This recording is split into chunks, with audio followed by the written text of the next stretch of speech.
السلام علیکم ګرانو دوستانو. نن به زه تاسو ته د کرکټ په هکله باندې یو څو تازه او ډېر مهم خبرونه درکړم. چې خاص کار زه به تاسو ته د رحمان الله ګوربز مینوالو ته یو ډېر زبردست او د خوشحالۍ خبر ورکړم چې د ګوربز وکیل د رحمان الله ګوربز په هکله باندې یو ډېر ښه خبر ورکړی ده.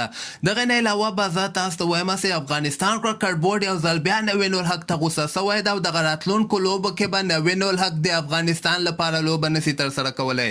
او دې نه علاوه به زه تاسو ته د ایشا کپ په هکله باندې یو خبر درکم او سبا ته د آی سی سی یوه غونډه هم ترسره کیږي.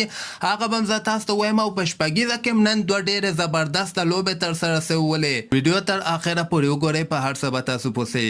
نو راځم اول زه تاسو ته د افغانستان رحمان الله ګوربز په هکله باندې یو ډېر زبردست او د خوشحالۍ خبر درکوم چې د ګوربز وکیل چې کوم دغه محمد علي په نوم باندې چې کوم وکیل ده، دغه د ګوربز وکیل هم د نوین الحق هم د نجیب زدران د باز انټرنیشنل لوبغاړي د هغه وکیل هم ده.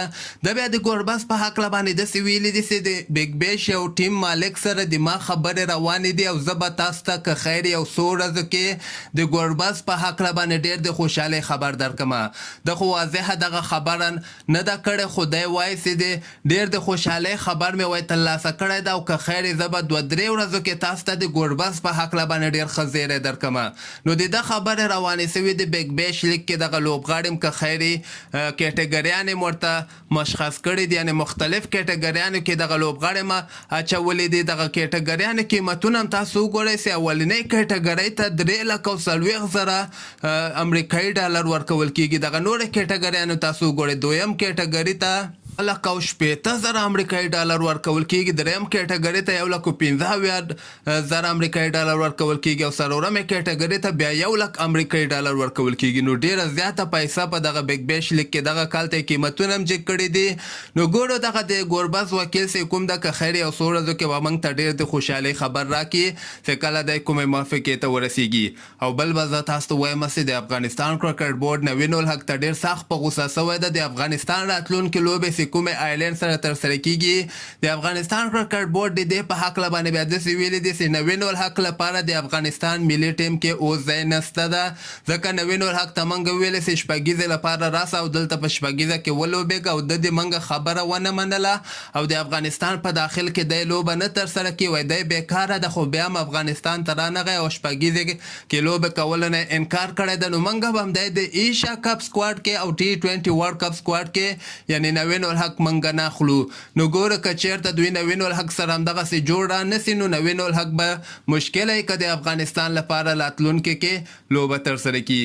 او بل به زه تاسو ته وایم چې دغه ایشیا کپ په هکله باندې خو اوسه پورې د ایشین کرکټ کونسل کنفرم تاریخونه نه دی اعلان شوي دي، خو سبا ته د آی سی سی یوه غونډه ترسره کیږي.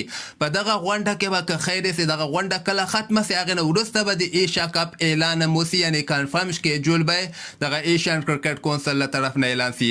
سبا ته په غونډه کې د افغانستان لوبو په هکله باندې هم د آی سی سی خبرې د میرویس اشرف عمل ته ورته رسېدلی ده. نو افغانستان ته ګورو چې څومره لوبې د آی سی سی له طرف نه ورکول کیږي او د ایشیا کپ او د T20 ورلډ کپ په هکله به هم که خیري سبا ته دغه میټینګ کې فیصله وسي. او بل به زه تاسو ته وایم چې نن هم په شپږیزه کې دوه ډېرې زبردسته لوبې ترسره شوولې. سهار ټایم کې چې کومه لوبه ترسره شوله دغه د احسان الله جنت دوی ټیم کابل سره یعنې د ګوربز دوی ټیم سره یې لوبه ترسره کړې وله. 152 ټارګېټ یې کابل د ګوربز او د ابراهیم زدران ټیم ته ورکړی و چې په دغه لوبه کې رحمان الله ګوربز په 240 بالو باندې 15 رنزه کړي او ابراهیم زدران بیا په زړه پورې بیټینګ نندارې ته وړاندې کړی د 30 بالو باندې 81 مهم رنزونه کړي، 15 شپږیزې او شپږ وريزي وهلي دي. ماشاءالله ابراهیم زدران نه تنها د 50 وريزو او د ټیسټ لوبو لوبغاړی ده بلکې شروریزو لوبه کې هم تاسو وګورئ صرف 30 بالو باندې 81 رنزه کړي، 218 سټرایک ریټ باندې ابراهیم زدران ورته لوبه ترسره کړې ده. غرمې ټایم کې یو بله لوبه هم ترسره شوله، دغه بیا د میساینک ټیم چې کوم ده د اصغر افغان دوی شاپول زدران ټیم سره لوبېدلې ول چې شاپول زدران ټیم صرف 119 رنزه ټارګېټ د اصغر افغان ټیم ته ورکړی و. حمزه هوتک بیا 3 لوبغاړي اوټ کړي او دغه نور بالرانو بیا یو لوبغاړی اوټ کړی ده. خو دغه ټارګېټ بیا دغه د حمزه هوتک او د اصغر افغان ټیم چې کوم ده دغه ټارګېټ یې پوره کړی. افتخار احمد 38 مهم رنزونه لاندې کړي او ګلبدین نایب هم 22 بالو باندې 22 رنزه کړي. نو ډېر په اسانۍ سره په 13 اوور کې دغه ټارګېټ چې کوم ورکړی او دغه یې پوره کړی ده. همدغسې تازه خبرو لپاره تاسو دغه چینل هم در سره سبسکرایب کولی شئ.